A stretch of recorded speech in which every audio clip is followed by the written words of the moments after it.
एक बार की बात है, एक गांव में रमेश नाम का एक आदमी अपनी पत्नी शारदा के साथ हंसी खुशी एक घर में रह रहा था। शारदा माँ बनने वाली होती है और कुछ दिनों बाद वो एक बच्ची को जन्म देती है।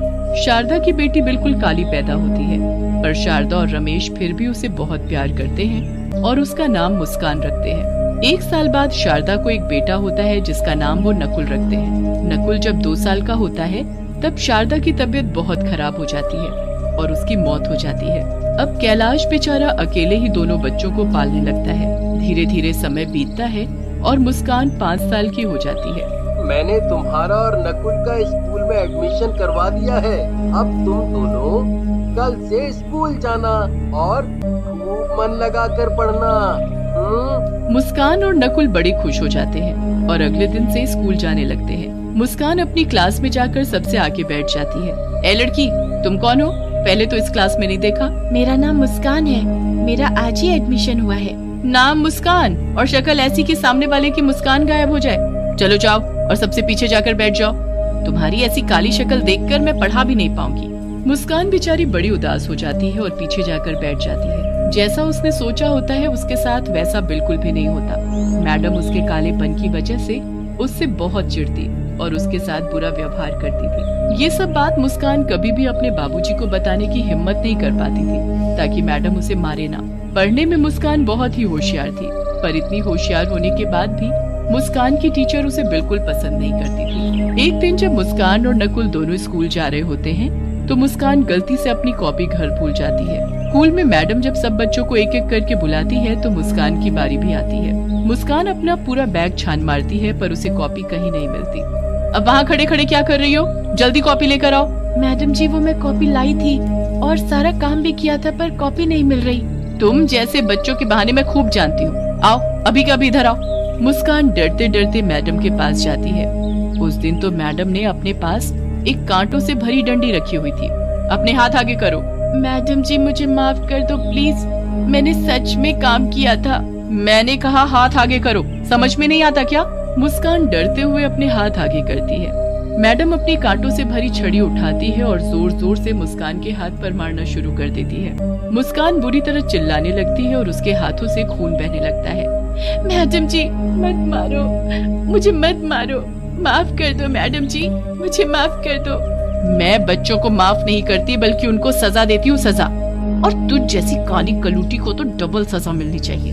मैडम मुस्कान को इतना मारती है कि मुस्कान खूनम खान हो जाती है। रोज मुस्कान की मैडम उसे ऐसे ही मारती और एक दिन तो हद ही हो गई जब मैडम ने सजा देने के लिए उसे स्कूल की छत पर नंगे पांव धूप में खड़ा कर दिया। मुस्कान की हालत इतनी बुरी हो गई कि वो चक्कर खाकर छत से नीचे ही गिर गई और तड़प तड़प कर मर गई। उस वक्त कैलाश 2 दिन के लिए शहर गया होता है। ये खबर सुनकर वो दौड़ा चला आता है, पर आने के बाद उसे ना ये पता चलता है कि उसकी बेटी की मौत कैसे हुई और ना ही उसे अपनी बेटी की शक्ल देखने को नसीब होती है, क्योंकि गांव वाले ही उसका क्रियाक्रम कर देते हैं। कैलाश को मुस्कान की मौत का बहुत दुख होता है और वो उसके लिए बहुत रोता है। कुछ दिन बाद वो नकुल को स्कूल छोड़ने जाता है।